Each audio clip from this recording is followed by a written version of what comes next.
हो गया है और कितना इंतजार अभी बाकी है बेबी के आने में? 7th मंथ चल रहा है, 6 कंप्लीट हो गए हैं। लास्ट मार्च में डिलीवरी डेट है मेरी। बच्चों को तो पट्टी पढ़ा चुका है वो, और बच्चों को क्या क्या के ट्रेंड किया है कि बेटा अगर तुम ऐसा नहीं बोलोगे तो तुम्हारी माँ को ये हो जाएगा, संतान पैदा होगी वो इलीगल ही पैदा होगी, उससे कुछ भी फर्क नहीं पड़ेगा। बस गुलाम हैदर को आने तो दो, 18 मिनट भी लगाएंगे भाई, 18 मिनट। इलीगल कंपनी से इलीगल बच्चा पढ़ा चुका है वो, बढ़िया तरह ट्रेंड कर चुका है बच्चों को, और बच्चों को क्या क्या के ट्रेंड किया है कि बेटा अगर तुम ऐसा नहीं बोलोगे तो तुम्हारी माँ को ये हो जाएगा, वो हो जाएगा, तुम वहां जाओगे, तुम्हें पाकिस्तान में जाओगे तो तुम्हें मार दिया जाएगा, काट दिया जाएगा, तुम्हारी माँ को मार दिया जाएगा, तुम नहीं बचोगे।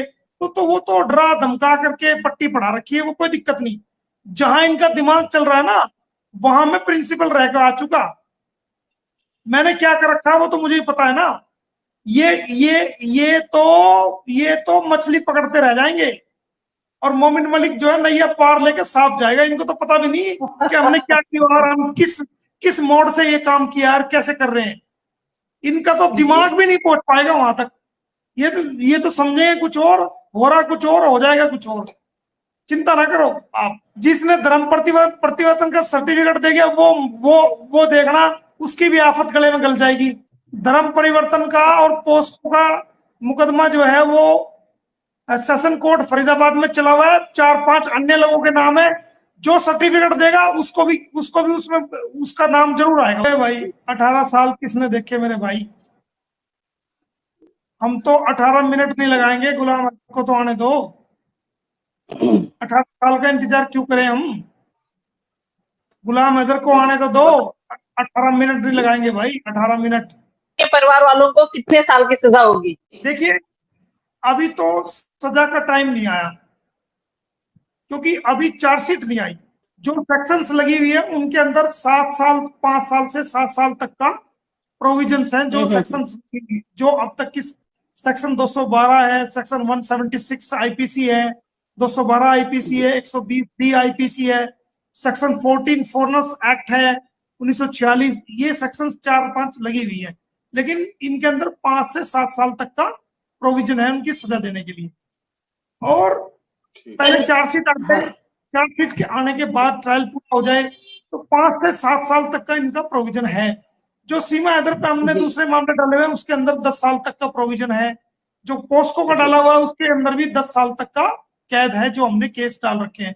तो इनको तो हमने सही तरीके से इनके 10-10 साल तक के केस पे ये फंसे हुए हैं। जो धर्म परिवर्तन करवाया इन्होंने, बच्चों के साथ गलत किया है, तो ये कम से कम उस केस में भी 10 साल के लिए जाएंगे, और 7 साल, 5 से 7 साल इस जो एफआईआर हो चुकी है उसमें जाएंगे। एक चंडीगढ़ में एफआईआर होने वाली है इसके खिलाफ, जो इसने अपने आप को भारतीय बताया है, जो इंडियन सिटीजन बताया, उसमें भी कम से कम ये 7 साल के लिए अंदर जाएगी। तो मुसीबत तो है इनके लिए, परेशानी तो है। जब तक मेरे सामने कोई मेडिकल रिपोर्ट नहीं आ जाती कि भाई वो वेदर शी इज प्रेग्नेंट और नॉट, ये हमारा कोई इस बात में हमारा विषय है ही नहीं। हमारा तो चाहे वो प्रेग्नेंट हो जाए या ना हो, वो हमारा कोई सवाल जवाब है नहीं जी। भाई, प्रेग्नेंट हो, बीमार हो, ठीक हो ना हो, वो हमारी कोई लड़ाई नहीं है। हमारी लड़ाई तो ये है अगर कि उसको जेल करवाना, चाहे वो जेल में बच्चा पैदा करे चाहे बाहर करे, वो हमें उससे कुछ लेना देना नहीं। और अगर ऐसा होता है तो ये हमारा केस और मजबूत हो जाएगा, बच्चों का केस और मजबूत हो जाएगा, क्योंकि हम कोर्ट में इस बात को भी कह सकते हैं और इस बात को भी सरकार के सामने, और जो हमारी मजबूत पक्ष हो गया उसमें रख सकते हैं कि देखिए जनाब, ये बिना तलाक के आई, इलीगल आई, इसने जो है ना गलत तरीके से मैरिज की और गलत तरीके से इलीगल जो संतान पैदा की। क्योंकि हमने जो फैमिली कोर्ट में केस लगाया हुआ है उसके अंदर हमने ये लाइन लिखी हुई है कि अगर इस इलीगल कंपनी से, जो सचिन मीना और सीमा के साथ जो इलीगल कंपनी का मतलब है जो गलत संगत में ये लोग रह रहे हैं, उससे कोई उस इलीगल जो संतान पैदा होती है तो वो जो है वो इलीगल समझी जाए, उससे हमारा कोई लेना देना नहीं। तो जो वो संतान पैदा होगी वो इलीगल ही पैदा होगी, उससे कुछ भी फर्क नहीं पड़ेगा। बल्कि ये बच्चे गुलाम हैदर को मिलने में और आसानी हो जाएगी कि अब तुम इलीगल कस्टडी से इलीगल तुम औलाद पैदा कर रहे हो, जो बायोलॉजिकल फादर है वो उसकी औलाद है वो उनको दिया जाए, तो ये हमारा और मजबूत पक्ष होगा। और ऐसा नहीं है, इसको नॉलेज ही नहीं है इसके भैया को, अगर नॉलेज होता तो इस तरह की गलत सलाह ना देता।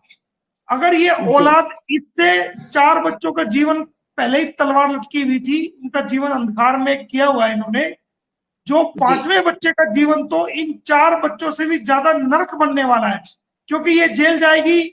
अगर वो जेल के अंदर पैदा होगा तो बड़ा हो गया वो अपराधी बनेगा, अगर जो जेल में पैदा हुआ तो। और अगर ये जेल की सजा भुगतने के बाद ये डिपोर्ट होगी तो वो बच्चा जो है ना, फिर वो क्या करेगा, वो बच्चा उससे अलग होगा, तो उसको डिपोर्ट होना पड़ेगा।